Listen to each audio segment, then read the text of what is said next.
Awesome. Wow. Thank you. So we just wanted to introduce you to the class because if we had you face to face, you would see us. And we just wanted to give you a feel of what we do in class as well and how we've been learning this year. It's been all online. But we have tried to, kind of interact with each other, have some activities going. And of course, like I said, when we talked about the adventure series, that was an exciting time for us in class. And I think we are ready to start now, Doug. And although the students know you well, there are a few guests who are joining in, some guest faculty is coming in to listen to you speak. So for their benefit, I would just like to introduce you to the audience today.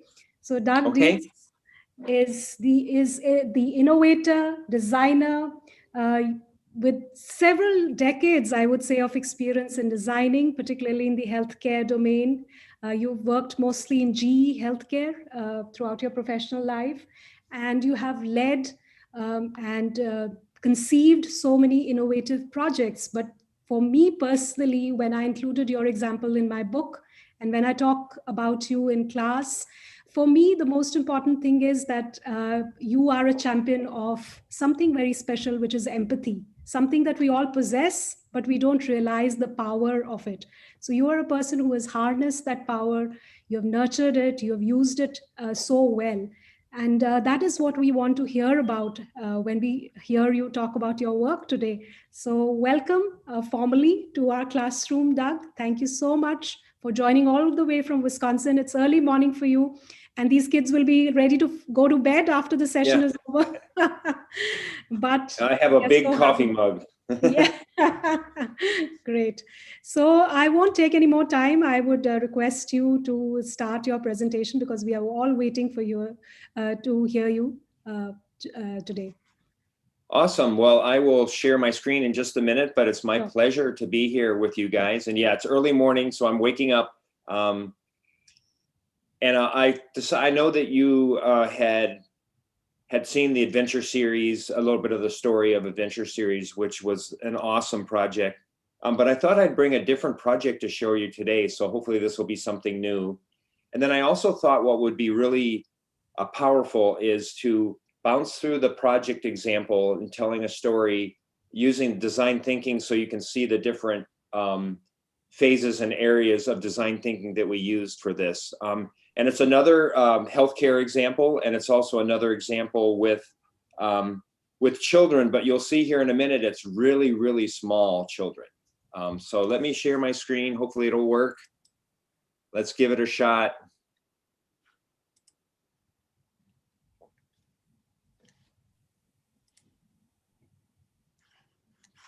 Yes, we can see it. Nice. Awesome. Yes. Can see it okay? Right. Yeah, absolutely. Beautiful. And I know sometimes with everybody on video, if for some reason it gets a little slow or something, I think if everybody turns their video off and then we can turn their video back on Yeah, we can do when, that. Yeah, we can do when we go to questions or something, that that. Right. sometimes helps when you have a group this big. So Sure. yes, so thank you for the introduction. And this is my favorite introduction slide, so I thought I would throw it in here, is that GE Healthcare, General Electric is a gigantic company within global company. But if you don't know, they're probably 300,000 employees, so we're very large. We do have a design studio in Bangalore, which is awesome.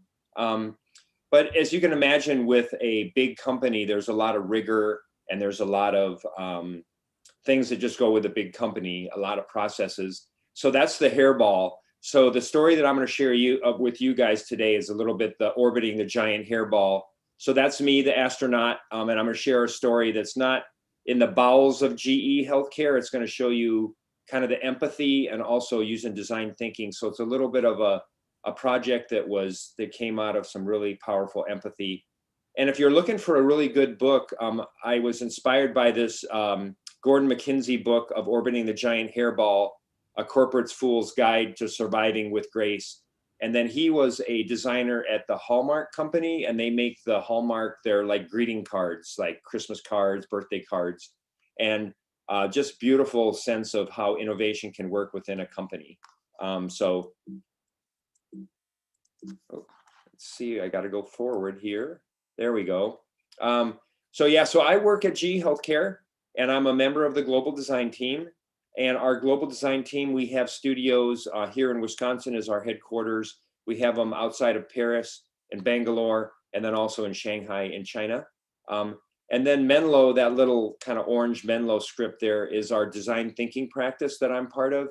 And then that's named after Menlo Park, where Thomas Edison started General Electric way back in the day when he did the light bulb. You guys are probably familiar with him. And he probably had 10 or 12 people in his group, and he was very entrepreneurial, and he had this spirit of innovation. And then our company's gotten very large now, so we have this design thing. Might need to have somebody, thank you, somebody mute. Yeah, so we work on a lot of these different projects. So at the bottom, you can see we have MRI scanner, we have some mobile x-ray, we have some mammo for women, patient monitoring. But this is, you know, kind of like a brochure shot. You know, these are super, you know, super clean and white, and there's like no people in them. So it's not really quite the real world. This is kind of the real world. It's not a brochure shot. And this is a picture of a midwife, and has one of our mobile ultrasound units, and then she's probably ridden on a scooter through a village and gotten to an area where she's doing it. So I think the part of healthcare that I really want to share with you today is getting to that empathy of really understanding your end users and embracing their unmet needs and desires. Like the example, this project here, which is one that I'm not sharing today, but you can imagine when she has to travel to these different villages and do her procedures and interactions with the women. She can't take all this big equipment, and you know, she doesn't probably have electricity maybe all the time. So you really have to understand those needs and then craft your offering, your product or your service for that. So I like this picture that I thought would be a good one to share with you. When I think of design thinking and kind of the heart of this, and I know you guys are all studying this in school, is really that marriage of technology that's coming down from the upper right, and then the business viability coming up from the bottom. And then sometimes in business, we really think about that feasibility and we really think about that viability, and we forget about the people sometimes, or that people arrow is smaller. And that desirability or that human-centered design part of it isn't at the heart of it. It's sometimes more around the technology. And we've gotten into that problem ourselves in GE, where we get so enamored, so excited about a technology that we build a product around it, and we don't find out if people really want it and if it's really going to help them do that. And then of course that drives your viability, your business, as far as, you know, is this something that people are going to want and people are going to buy? So I'm going to bounce through the design thinking process here with my story. So I'll show you little examples all the way along. And I know you guys have been studying design thinking, so I did want to give kind of give a bit of the history in that the design thinking that I'm showing you was inspired by the Stanford D School. So Stanford out in Palo Alto, California, have the D School, and that's their little, that's their process steps up at the top: to empathize, define, ideate, prototype, and test. And you guys are probably familiar with that. And when we brought that into our Menlo practice, our design thinking practice within GE, we renamed things a little bit, but it has the same flavor of steps that we go through. As well as, I really like this particular diagram because it really shows the behaviors that you have in these different phases. So the flaring out and the focusing in. So we call it inquire at the beginning. So that's really where you're inquiring and you're really going out and getting that empathy from your end users and really, you know, embracing that. And then when you're focusing in, we call that ignite. So that's really where you're defining and you're crafting your point of view. And the ignite is around your user, but it's also around your team that's working on the project. So I think that's why we like to use the word ignite there, is that when you're focusing in, that's really given some momentum for your team around your user. And then imagine is really the ideate and the brainstorming and the creative part of flaring out together as a team and generating as many possibilities as you can.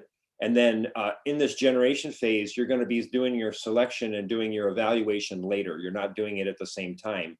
So kind of at that point where you flared out all the way and you need to decide, what do we want to do a rough, low fidelity prototype of?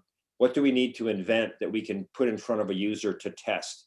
And then that's really the invent phase, is putting something, whether it's a user interface or a product, rough product idea. And then there's always a story at the end that you need to craft to tell. So I'm going to bounce through this. So you'll see this logo in the top of each one of the screens, and then that will let you guys know about you know, kind of where we are in the process, and I'll try to do my best to emphasize that. So this was a definition by Daniel Pink. He's written a lot of really cool innovation books, and I read this somewhere, so I've just used it. I love it. And his definition of empathy is about standing in someone else's shoes, feeling with his or her heart, seeing with his or her eyes.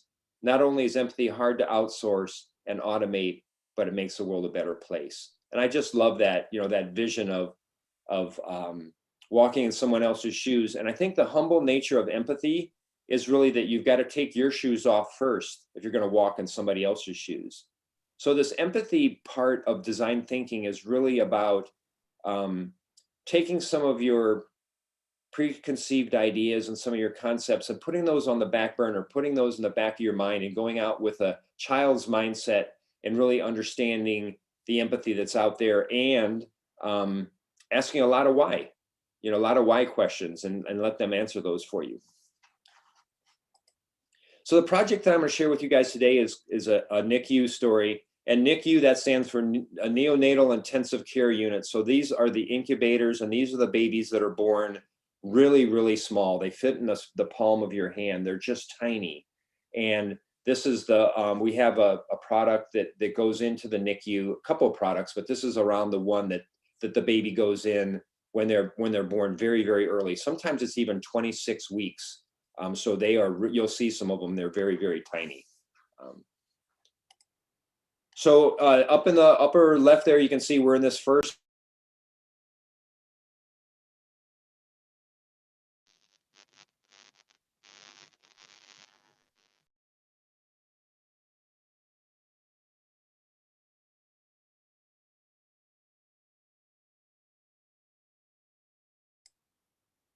Can you guys hear me okay?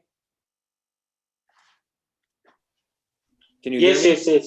Yes. Okay, sorry. So it came up on my screen. Sorry about that. So why wonder if you can know? And then you can see here just a couple of images I put in here, just to think about when you're doing this. The contextual inquiry is where you go out in the field, almost like an anthropologist, and you watch and you do sketches and you ask them questions, but you also just observe. And as you can see this crazy image on the left there, where you can almost not see our product in the environment. Her left hand is on the corner of our ultrasound machine, but you can barely see it with all the wires and cables and the other stuff. So it's really important to go out and understand that. On the right, that's me on Adventure Series. You guys have seen that story. That's me working with the Kids Advisory Board. I believe that was in Chicago. And we had sketches and mock-up rooms that we were working with the kids on to come up with these ideas in this first inquire phase, to really understand what are those unmet needs and desires that they need to bring forward. And then I'm going to drift into this NICU, the incubator, and I'll share a little bit of the top level empathy that we gathered from our observation when we went out in the field. And really, I put the dotted line down the middle there, the dashed line, in that it actually fell into two different sides, which surprised us a little bit. There's the family and the baby on one side, and then there's the hospital needs on the other side. And a couple of things that we found out, especially from the family side, and these were very,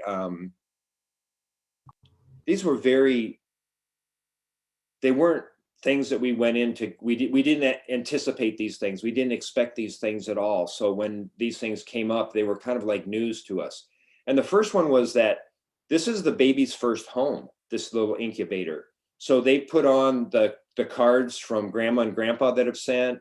They've made a little quilt to go on the top to give a little bit of shade for the baby. So, you know, they anticipated this baby going to full term, and then being delivered and then brought home to the nursery that they prepared at home. And this surprise came really, really early. And this is the baby's first home. And I just didn't think about that they were going to try to make this into their home.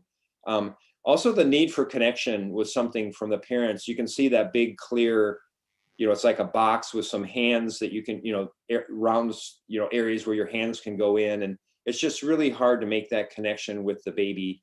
And then there were some just physical wheelchair access problems where mom usually has had a C-section with the baby. And then she might even be in a different hospital. And then the baby goes to the NICU. And there's this moment where the two get together for the first time. And our system didn't go low enough that mom could really have a very good connection with the baby. So there was some hard problems there. And then on the hospital side, guys, there was so many things there of just the touches and, the intubating this little baby that's tiny. You can look at those diapers. The diaper on the left is about the size of your thumb. It's that big. That's how big the babies are. They're tiny. And there's this multiple touches both, and you can see up there with the entourage, the group of people that have to take these babies through the hospital if they have to go anywhere. It's crazy. IV poles and just crazy stuff. And then that's a nurse that's actually touching the old screen, and it has a knob that you press, and then the screen looks like an old a Windows DOS screen. There's no graphics or anything on it. And she toggles through with that knob to get to the small text that she needs to run the machine. And they found out that when they measured some of the infection areas in a NICU, they found out like the number 1 was the nurse's keyboard. The number 2 was the nurse's sponge at the sink. The number 3 was this knob. And we're like, out of 200, and we're like, oh my gosh, we got to figure that out. So this is really that empathy phase of really gathering all this information in and starting to prioritize it. And then one thing that came out that was really strong was there was so much about touch. There's this positive touch that the mom has in this kangaroo care, putting the baby on her chest, this connection that mom has with the baby when that's possible. But then there's this also part where the clinicians and the nurses have to actually get in and touch the baby. And you'll see here from our point of view statement when we get to define, that had a big impact on us.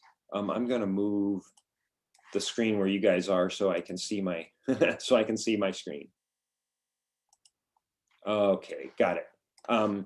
So this is our, this really defines our big challenge. So now we're in the design thinking. This is where we're focusing in. And as you guys probably have done in your design thinking, this is a simple version of a point of view statement, which is really a problem statement. Is we met emotionally stressed parents in the NICU that eagerly wanted to bring their baby home. We were amazed to realize, and this was a quote directly from a staff member at the University of Tennessee, is premature babies literally die a little every time they're touched. Which was just, you want to talk about surprising. We're like, whoa. And then you can see this mom that's kissing her really, really small baby here in the picture. And it would be game changing, or would change the world if we reinforce positive touches while reducing unnecessary interactions, allowing for the very small infants to spend their precious energy growing strong in the moments that matter. So my emphasis on this phase of design thinking, of where you're defining, where you're igniting the team around this, is when you create a point of view statement like this and you read it, and hopefully when I read this, maybe you felt it, is that you want to work on this project. This is a problem that's worth solving. We want to help these end users, whether it's the nurses or whether it's the moms or whether it's the babies or the dads. And then we want to ignite our team around, this is worth spending our time on, this problem is worth solving. And you kind of embrace that a little bit more than thinking about where does this fit in the market and all that kind of stuff. That'll come later. You're really just igniting around the need here and understanding what that is. Now we're flaring out. So this is the next mode up on the top. So we're thinking about imagine is this kind of chaos that happens in brainstorming of letting all the ideas out and seeing where they might go and just suspending judgment for a little bit, and you'll be able to prioritize and analyze the concepts later, but not doing it that at the same time as you're developing these ideas. And in the middle, I love that picture. Again, those are some of the kids I was working with in co-creation. There's no problem in having them come up with some ideas with you. embracing the chaos, and then this accept and add of yes and. You probably heard that before in the improv, where you think of improv comedy, where their whole premise is you accept whatever the other actor's doing and then you add on to it, and you're thinking more about the person that's up on stage with you than you are yourself. And that's a great posture to take when you're thinking about accept and add and brainstorming, and it really helps you to get to that flare state for sure. So here's some of the flaring that we did, the ideation and the radical collaboration that we did within on this project with the NICU. So the gentleman that's in the upper left there, I believe he was a member of the staff of the hospital, and he was telling us a little bit about the priorities in the NICU and the ICU, and talking to us, and we're capturing everything, whether that's a sketch or some of his ideas, and we're putting them on there. You can see on the right, that's a mom. She's going to be a mom for the second time. And she was helping us take our sticky notes and cluster them into opportunity areas, and then also prioritizing which one of those meant the most to her as a mom for there. And then if you look at the lower left with the engineers that are working together on with the blue shirts down there, they're actually pulling some rough things. So they're not just sticky notes and sketching on a whiteboard. They're actually thinking in this brainstorming phase, in this ideation phase, they're thinking with their hands. So being engineers, they were pulling things together, and they were thinking, what if we did this? And you'll kind of see one of their concepts here in a minute that they came up with. And then actually the one on the lower right, they're actually improving in brainstorming, where somebody put the scrub on and said, I'm going to be the nurse. And then I think the lady that's sitting down, she's going to be the mom, and somebody else is going to be, and they're just saying, what if it was like this? And they're just kind of acting out what this might look like. And that's kind of a way to say, oh, that was kind of stupid. That didn't work. And they can go through a lot of iterations, a lot of brainstorming through improving the experience. Engineers are improving the device, and then mom's helping us to improv and think about what are the prioritization and the clusters of ideas. And coming out of that session was that hybrid warmer you see on there. That was one of our industrial designers, Murph. He did a quick little sketch. And that kind of takes the world from sticky note words into what this might look like. And he had like he had a digital X-ray unit on the side there. That's that little, it looks like a black pizza box, and it has the digital detector on it. And then the incubator has a big screen. It's more graphic. And then he was kind of drawing these out very early. And you'll see that it got to be more than that, but that gives you an idea of what it might look like at the time of brainstorm. And then in the prototype phase, so now we're taking, okay, which one of these elements do we want to prototype? And in prototype, you're really taking on that posture of show, don't tell. So you're putting together cardboard and hot glue and duct tape and paper, just really rough stuff, just so you can put it in front of somebody to see if it actually is going to work. So you're not spending months and lots of dollars doing this. You're doing something super rough. And this can also be storyboarding on the right there. This could be, and this might be hard for you guys to read it, so I'll read it for you. So this is just sticky notes, but it's a prototype of an app. Buying a car, take a picture, send my picture to a friend, get feedback. So then it's just, you're just flipping through and seeing, okay, would this even work for you when you're buying a car? Do you want to get your feedback from your friends if this color's right? Is this car right for you? Is this price right? Whatever. And you don't have to make an app or even put anything dynamic together. It can just be a paper prototype, which I think could be pretty cool. So here's what we did. Here's some of the prototyping for the unit that we put together. So this again is that picture kind of that engineering team with those rough kind of, supplies. And they were coming up with the idea for a baby Susan. So in the US, we call it a lazy Susan. I don't know if you're familiar with that, but it's the round dish or plate, I guess you'd say. And a lot of times you'll see it at a Chinese restaurant, and you can rotate it around to share the meal. And I think thank you. I think one of the engineers had been at a Chinese restaurant. And they said, when they rotate that around, we can share all the meals. So he said, what if we had a baby Susan and we could rotate that, and you could get to the airway, and you could do your work, or you could get to change the diaper. You rotate, and you never touch the baby. You rotate this thing. And there was some hands-free idea on what if we silent the alarm with a hands-free location, so you don't have to touch the screen or touch the the button at all from the infection control standpoint. And then the workflow of the user interface is, what does the nurse and the clinicians need to see? What can they see from a distance so they don't come in and bother the family? What is the most important for them? And going through kind of the workflow of what those screens could look like.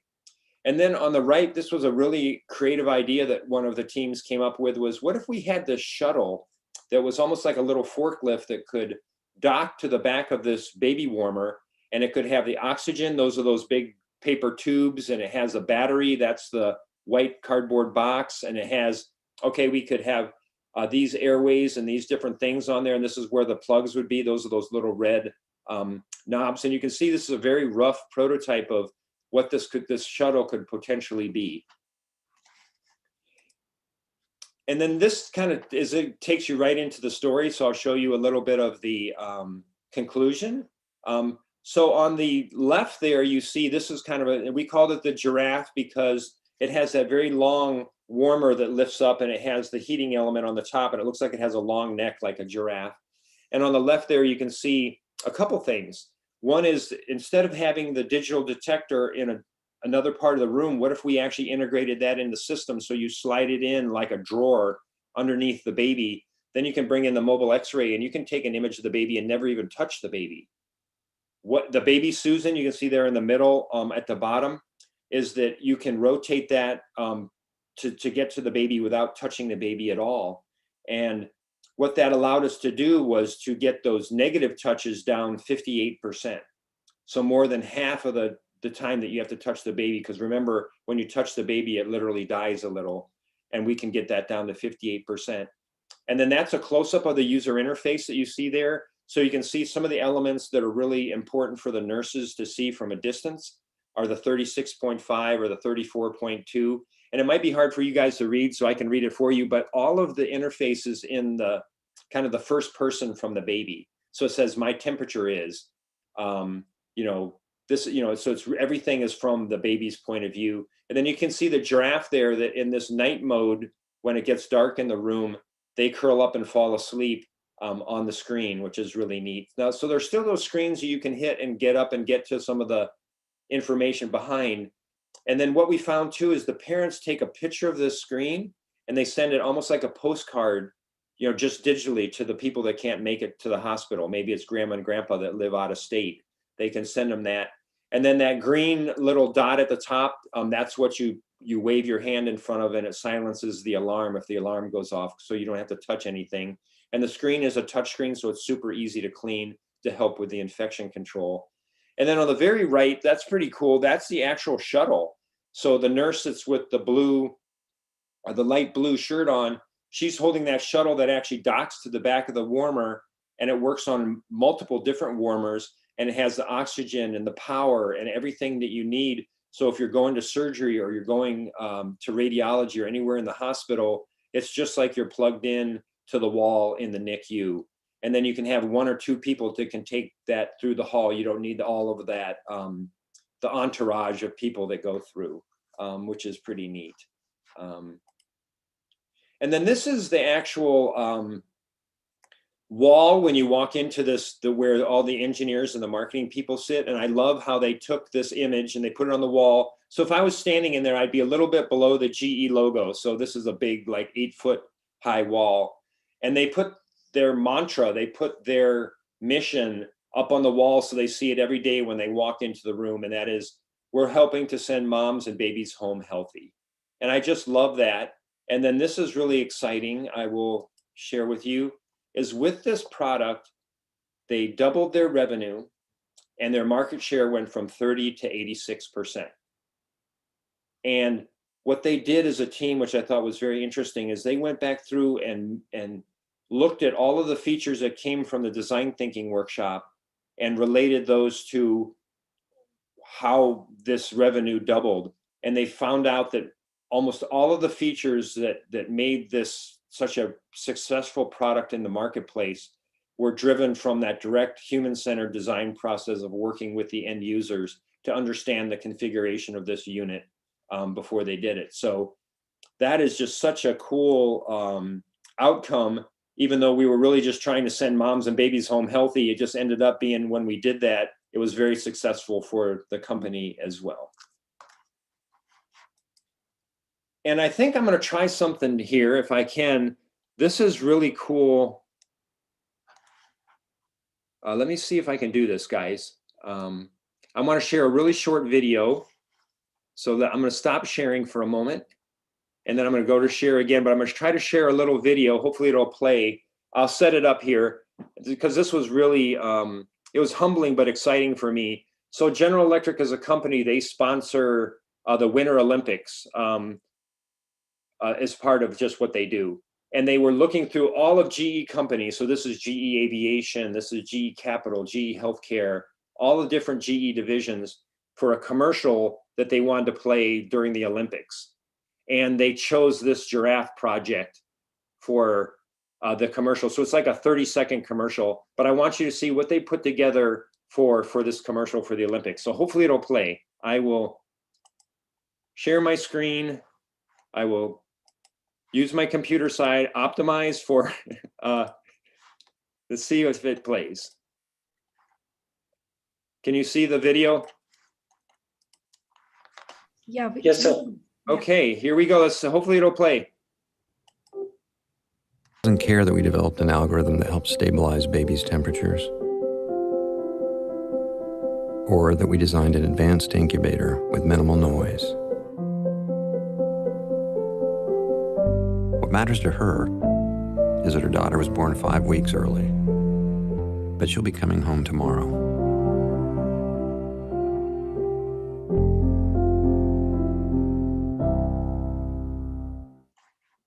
Man, I start to tear up when I see that.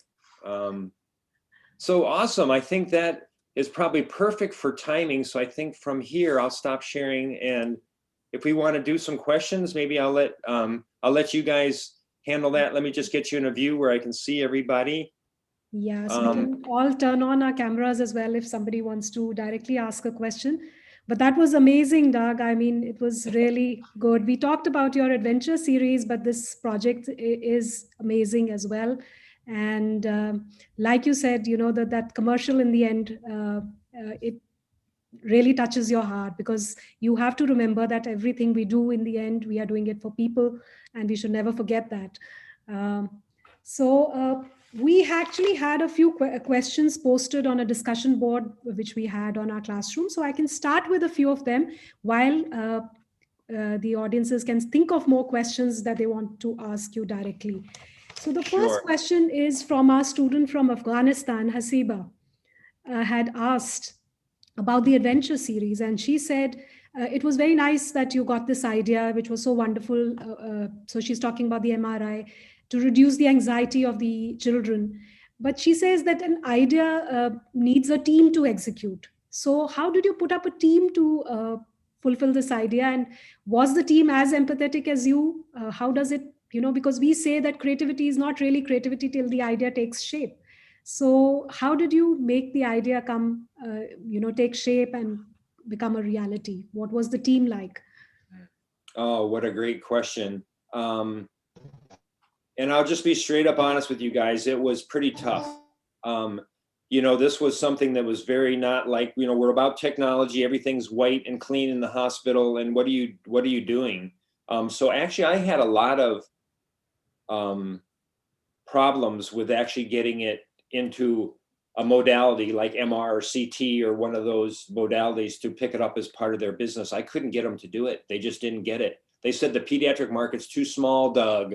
There's not enough customers that want, they weren't looking at it at all like I was. So actually the first prototypes, and you've probably seen like the Pirate Adventure, and there's a couple other ones that I show.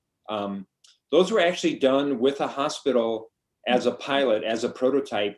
And they paid directly to our vendors to help us to do that. It didn't go through the GE company at all, believe it or not. We had to do it like, stealth, like backdoor. And then once I got, I think 6 or 7 of those rooms in, and then actually that helped pull a $47 million deal. So a company, a hospital was looking to buy CT, X-ray, all their scanners. And they said, hey, if we can get Adventure Series, we'll buy GE, not Siemens, not Philips. So as soon as that happened, that woke up some of the marketing and some of the other people that go, whoa, our customers in the hospital or clinics are looking at the patient experience. So yes, they're looking for image quality and a lot of the things our product does. But to be honest with you, they're almost looking for this experience, especially in the pediatric world. They're looking at the experience almost more, the patient satisfaction and some of that. If you remember, the patient satisfaction, I think with Adventure Series went up 92%. Wow. Isn't Yeah, that I can crazy? imagine. I mean, it's not hard to imagine because uh, so continuing with the adventure series, there was another question. I think that was asked by, just a minute, was asked by Vandana, I think. Yeah. So Vandana wanted to know, though we have talked about how the idea came to you when you saw this little girl going in for her MRI, but she wanted to know that were you an empathetic person right from your childhood? What were the influences around you? Uh, did you yourself have any experiences in the hospital as a child which kind of influenced the way you developed the adventure series? Boy, another good question. I think I think I still am a pretty empathetic person just by nature, for sure. But I do think that I'm an industrial designer by trade. I'm a designer. So I went through college and graduate school in industrial design. And I think I took my profession and the professionalism of design, which is very, needs to be profession, a little bit too serious.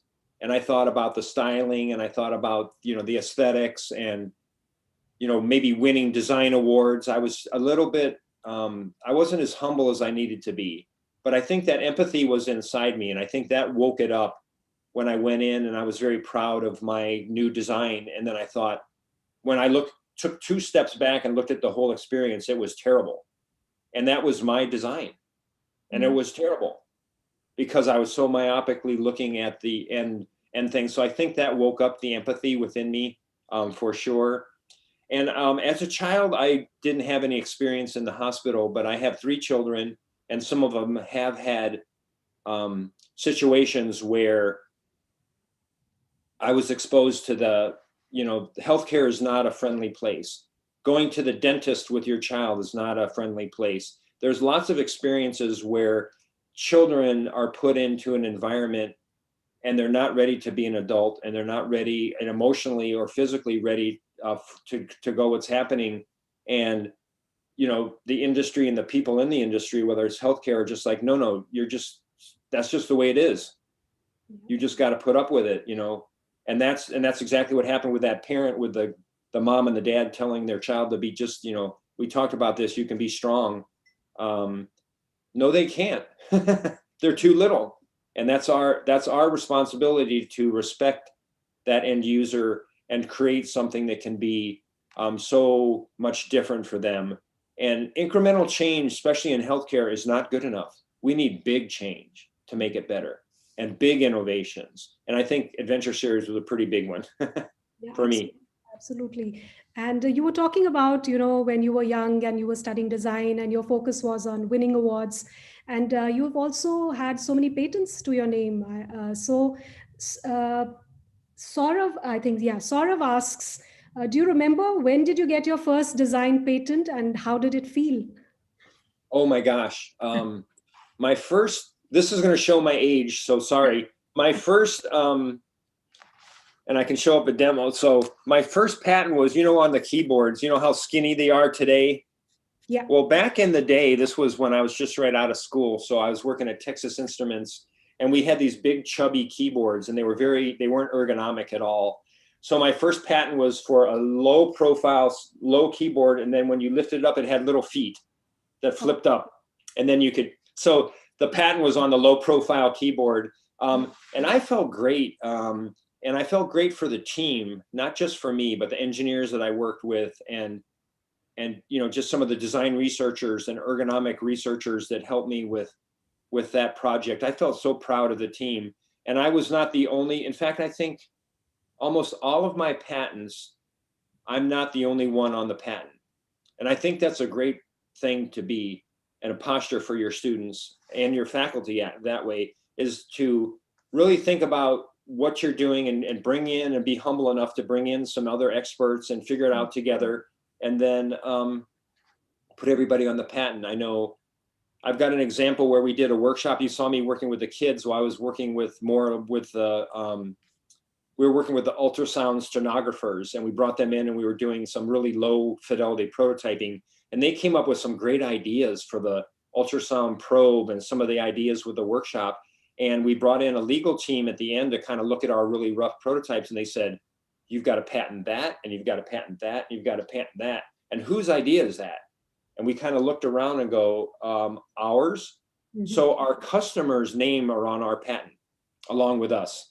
Isn't that pretty cool? Yeah, that's absolutely amazing, because let me tell you, Doug, that, we have designed this class as such that we are following the design thinking process in the way we are assessing our students as well. So we have just finished the first half of the course, and we are at the point where, like you said, with the brainstorming, they've come up with a number of ideas in groups for a particular problem that they want to solve.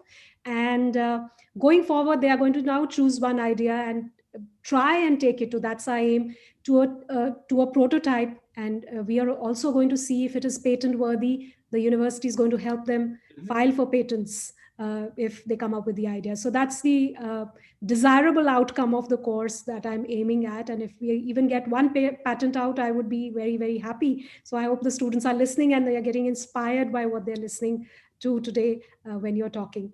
So yeah, and you can remember there's utility patents and design patents, so they could kind of go either way, as you probably well know. Right. And then just in some of the language you were using there, I would say you have to come up with a great idea that you can put in front of people, and you have to try to do a patent disclosure on something that's innovative. So I think you guys can do it. Just, put that goal in front of yourself and just know we are going to do it. Not maybe. Not hopefully, no, yes. No grade unless you do it. Yeah. So I'm going to take a minute here to ask if anybody wants to ask a question. If I saw somebody raise their hands. Oh yeah, that's great. If they can raise their hand, they could either type it in or they could come right up. You can even type it in, or if you want to unmute yourself and ask the question directly, that'll be great. That'd be great. Anybody, or we can even. Good evening, ma'am. Yeah, hello, hi, yeah. Ma'am, Vaibhav this side. I'm so sorry. Actually, there's no electricity, so I'll not be able to switch on my video for now. Right, that's fine. All right. I have a question. Actually, I have a couple of questions. First of all, thanks a lot, Doug, for being a part of this session and enlightening us with a lot of things that I've been through. However, since this session has been on empathy, so my questions are that, as per you, what are the barriers to empathy? And moreover, when a business is concerned, we always talk about numbers. And in case of GE, you told that the revenue was doubled up with your adventure series process. So do you think that empathy always is the way to go? And have you ever come across toxic empathy? Great question. And this session is on empathy. And that's my favorite part of design thinking, if you couldn't tell. Hopefully I'll try to answer it as best I could. Your voice broke up a little bit in there.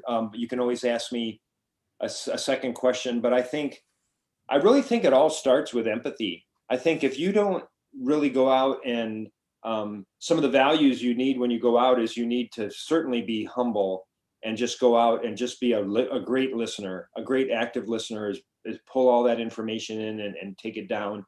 And you're really trying to see, is there an issue? Is there a problem worth solving? And around that opportunity, then you're going to take in. And if you don't find one, you need to kind of stay in that empathy mode and see where there is something. So a lot of times at GE, sometimes we would have technology that we're very excited about, and then we just try to go find a use for it. And this is the other way around. This is trying to find that empathy out there. And the human-centered design nature is, you're talking about things like comfort and workflow and, what's their stress level. And you're talking, so the values you need to have when you go in are a little bit more around the psychology and the human-centered nature of what you're looking at, and really thinking about the person as much as just the basics of what they're trying to do. It's a little bit of both. And I think some of the values, I don't know if they're values, but I always try to tell folks before they go out is just be like a, just be like a kindergarten, like a 6-year-old, is that pretend like you don't know anything. And, a 6-year-old, some of you maybe have 6-year-olds, as that, they'll ask why forever. And the reason they ask why forever is, why is the sky blue? Because it's reflecting the, ultraviolet. Why does it do that? And they ask why until you get them, until you answer the question, and then they're, then they get it. And it's really the same thing that you want to do when you're out there, is you don't want to be the expert. You want to just go in like you're 6 years old and just say, oh, that was really interesting when you did that. I'm curious, why did you, and you just kind of ask a lot of those questions. And then I do think this is very important, is that, and then I probably shouldn't show the focus on flaring, the design thinking as a linear process, because it really isn't, guys. And that's why empathy is so important, is that when you get to brainstorming, and let's say you have that rough prototype, you're going to make a rough prototype, and I probably said it 3 or 4 times, so you can put it in front of an end user to see if you're on the right track. And the whole thing of that is you're gaining more empathy. You're way back to the beginning. But now you have a prop. Now you have something that you can put in front of them and say, we heard what you said, we came up with some ideas, and this is kind of what we came up with. Is pretty low fidelity. What do you think? And then you're gaining more empathy from them. They're going, I know we said that needs to be small, but that's not small enough. The reason it needs to be smaller is because, and you're getting more empathy from them when you go out. So hopefully I answered your question okay. Yeah, so Weber was also asking what are the barriers to empathy. So the point that he was making is that in business, we generally talk about numbers, and you also mentioned the numbers there. But, so for example, if you're thinking of design in the business context, does the numbers become a barrier to empathy? Do we have to put a, kind of a boundary where we say, okay, we can't really think about people now, we have to think about the money as well? Yeah, one thing, I went to a pediatric conference, and I love this. So they had a panel. So this was like, I think, patients and nurses that were up there, and I'm like with, a couple hundred people in this conference, and they kept saying ROM, Mm-hmm. the ROM. And I'm like, I don't know what this is. So I like lean over to the lady next to me and I tap her on the shoulder and I go, what is ROM? And she goes, return on mission. Mm-hmm. So they don't do return on investment, ROI. They do return on mission. Our mission is, so for example, for the giraffe, our mission is to bring moms and babies home healthy. So when you have this feature, what's its return on our mission to do this versus a return on investment? I mean, you need the business part of it for sure. You don't want to be, off in la la land, but you do want to keep that. And I just love that. And they brought that ROM up a couple times in the conference, and I thought, I'm going to use that. I like that, return on mission. Yeah, we're going to use that as well. I think that's a wonderful learning for me personally today. So there's a question from Devanshi who's asking, what does success mean to you? She even asked a question, how has your journey been, and what is important for being successful? Kind of look back on your journey and say, what would you count as, success, and how did it come about? Wow, what a great question. I'll tell you this story, but hopefully I won't break up. So, and I don't think I haven't watched my TED Talk, but I know I don't think I talked about this, but this is really on how I measure success. So one of the early prototypes I talked to you about was sponsored by the hospital, not by GE. And it was the Jungle Adventure. So that's the one that has the waterfall, and it goes underneath, and the system looks like a canoe and it's lowered in the water. And we're doing the installation. So these are vinyl graphics that we're putting on, and we do the graphics on the wall and the floor.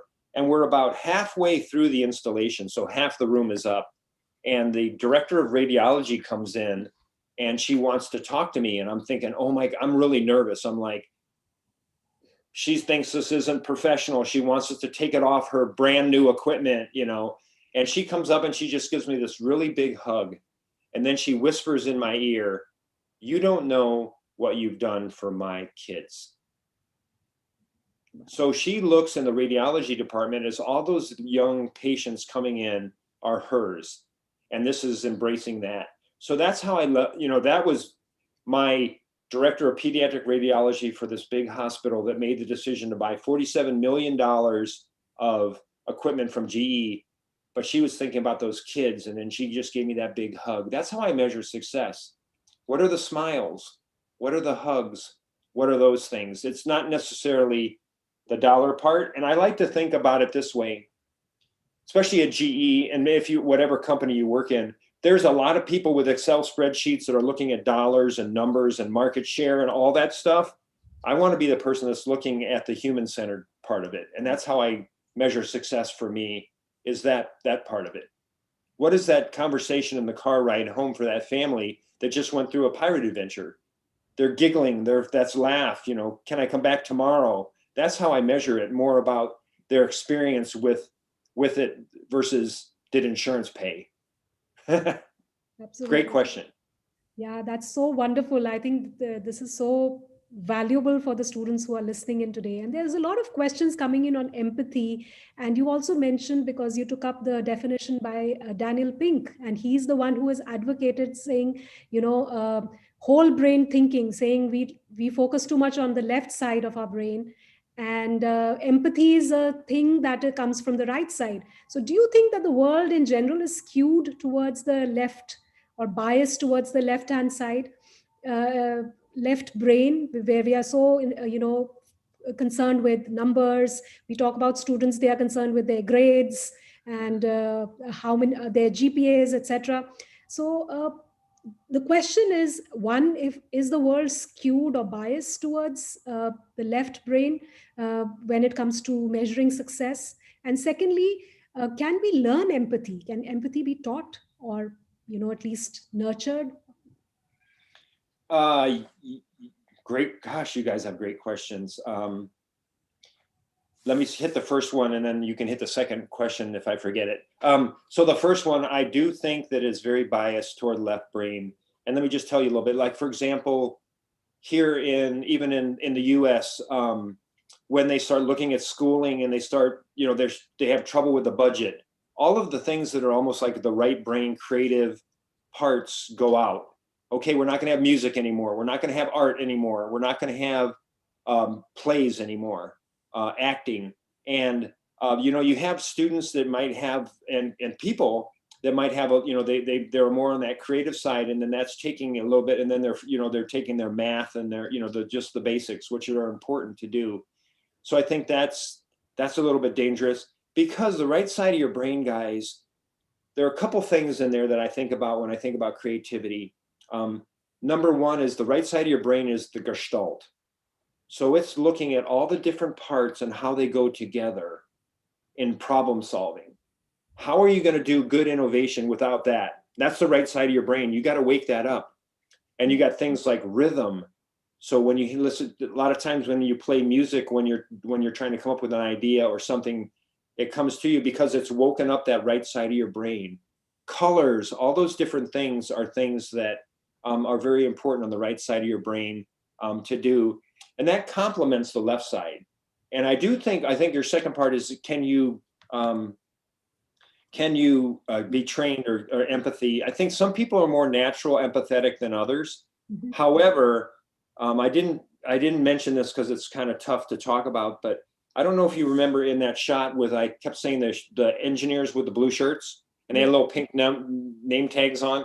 The one that was in the back was our chief engineer, hardcore, awesome engineer, but left brain engineer. He's at one of those empathetic site visits at the hospital, and they're moving a baby from the incubator to the scale to weigh the baby, and the baby dies in the move.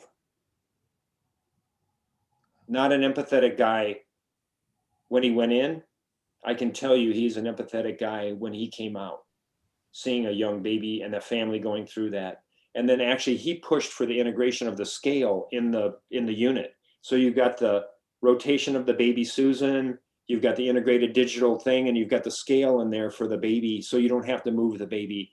But when he came back, I can still remember Steve in some meetings where people would be talking about something like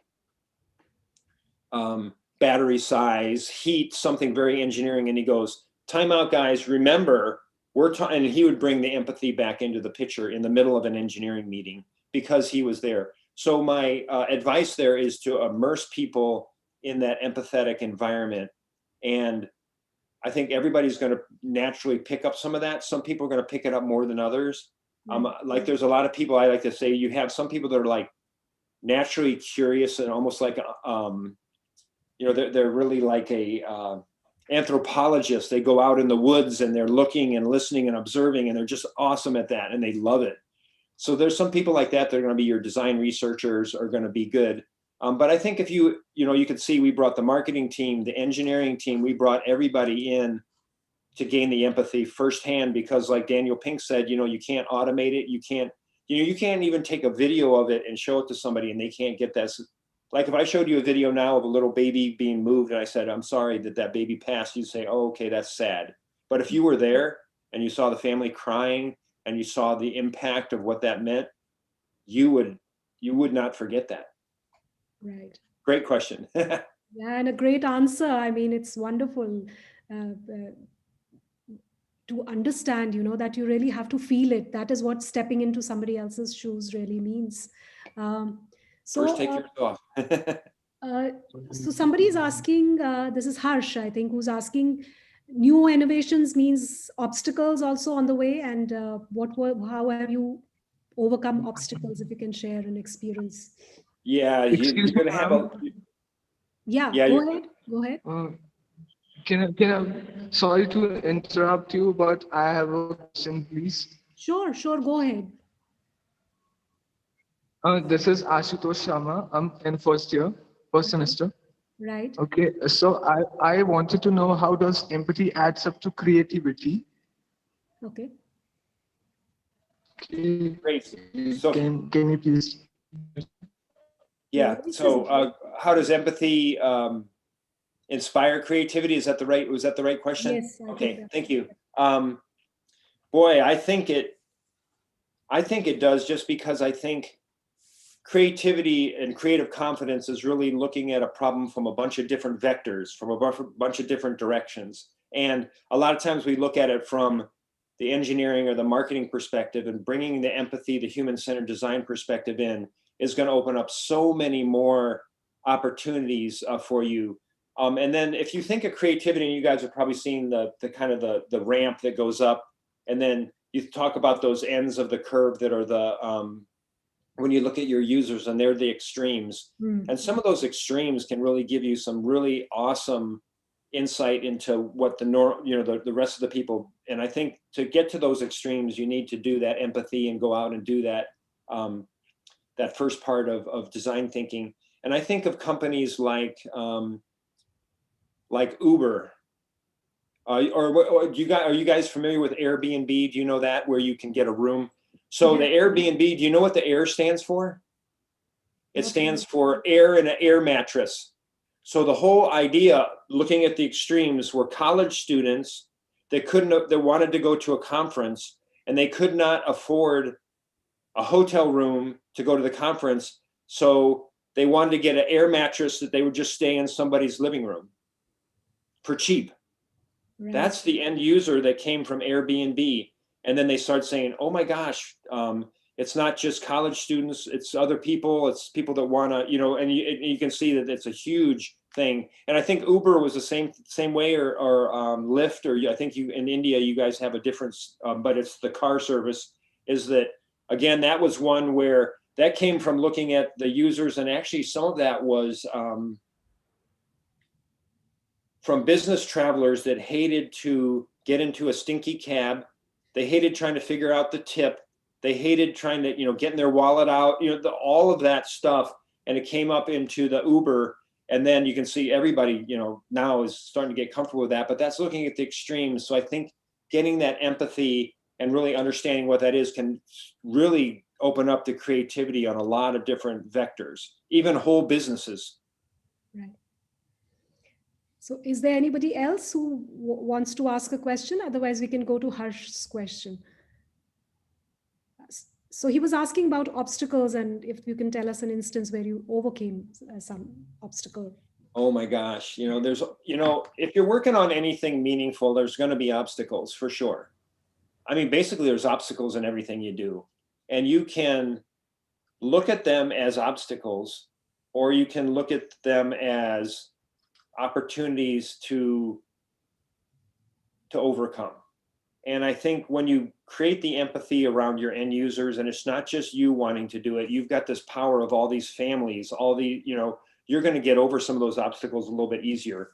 And I know my kind of perspective was just to be tenacious, is that, you know, somebody would come up and say, you know, Doug, there's only 250 pediatric hospitals in North America. The market's not big enough. I said, no problem. I understand that. That's a barrier. Let me get over that. And then they'd give me another barrier. Hey, we've got the, you know, and they'd have, you know, we got infection control and we need to be able to clean. Okay, great. Let me see how I can get over that.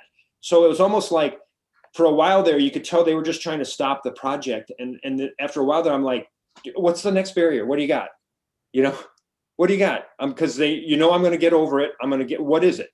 And I think that tenacious part, and after a while, you could almost see the program team said, we just got to do this. This guy's not going to give up, you know, and also you got to, I think another thing that helps too, when you do that for getting over barriers with, you know, the obstacles that are there are, you don't have to necessarily do it alone. So I think when you share your story and you share some of the empathy, people are going to jump on your bandwagon. People are going to jump on your team. I had a lot of people working with me on adventure series that weren't even in my group at all. They didn't report to us. They weren't even, and they just worked with me a lot of times on their spare time. A lot of my work was on my spare time. So yeah, tenacity. So I think, Doug, we are almost out of time. We won't hold you for long, but a couple of questions just to finish it off, unless somebody has a question. Because these people are listening to you, and one of the students here even asked us this, do you have any advice for us? So I want you to go back to your university days. One, did you listen to somebody that really inspired you? Did you have a role model growing up, or in your professional life right now, somebody you admire from, you know, the perspective of design as a profession, or just a creative person or an empathetic person that has influenced you? And secondly, what would you say to these students, given that kind of experience that you've had, or that influence that you have had? What would you tell these students? Great question. Boy, if I had to roll back, I went to Purdue University, big engineering school. When I went through there, and then graduate school at University of Illinois. But when I was back in undergraduate school in design, you know, I think I was just too competitive. So my advice, if I had to write a letter to myself back then, was, you know, just, you know, you don't have to push so hard to try to push yourself to the top, because you're trying to push other people down. And there was a competitive nature that I had, and I think it was from sports that kind of, you know, even though I was in school, I was very competitive. And I think I lost a little of the teamwork and some of the things that that I think are very important when you bridge into business. So you can be the best engineer, best designer, A+ grades, crush everybody.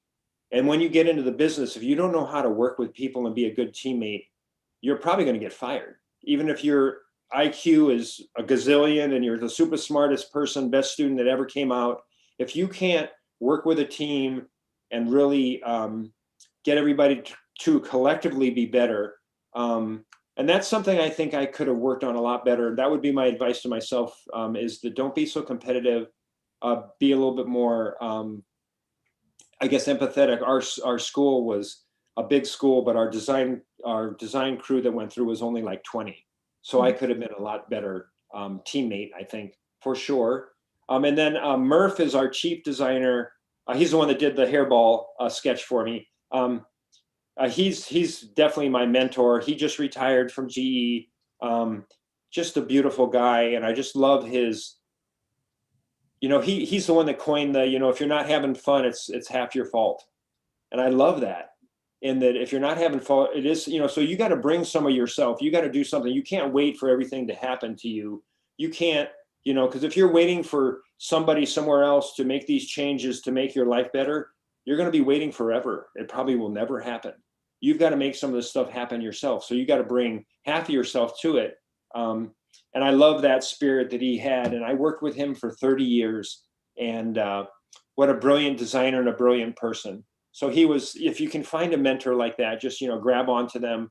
I'm actually going here in about an hour and a half on a bike ride with him in the cold in Wisconsin. So I'm still in contact with him, even though he's retired, but he's a great, great guy. So find a good mentor. And I got super lucky that I got to work with my mentor for so long. That's wonderful.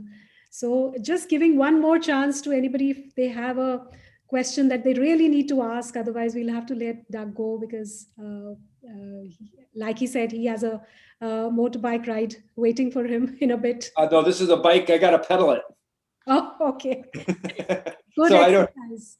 I got to exercise. Yeah. So I got to find my warm clothes. I got to find my winter clothes. Right. Don't see anything on the chat. So I think we'll let you go at that note. Okay, so there is somebody raising their hands. Monica, do you want to ask your question now? Just before we let Doug go. So bringing us home with the last question, Monica. Yeah, if you can bring yourself off of mute and let me see you. Unmute yourself. Switch on your camera if you're hearing us. Go for it. Yeah, go for it. I haven't bitten anybody yet. Oh. She's saying it's by mistake. Oh my God, you should take the opportunity to ask him a question. Yeah, exactly. The opportunity. Well, it's been my pleasure to be with you guys. I think we had 250 people. Wow. Right, yeah. That's great. I know you told me that was about how many. So hopefully I was able to be 180 in our class, and some first years joined as well, and we might have had some faculty members join in as well. Awesome. Well, it was my pleasure to spend time with you guys. Hopefully I gave you a little taste of design thinking. There's so much research, and it sounds like you're reading good books and putting it into practice, which is the most important thing to do. And I'm excited for your university because I hadn't heard about your university before. And I went on your website and looked through some of that. It's super cool. And someday I'll have to come and then somebody can explain cricket to me. I'm dying to learn about cricket.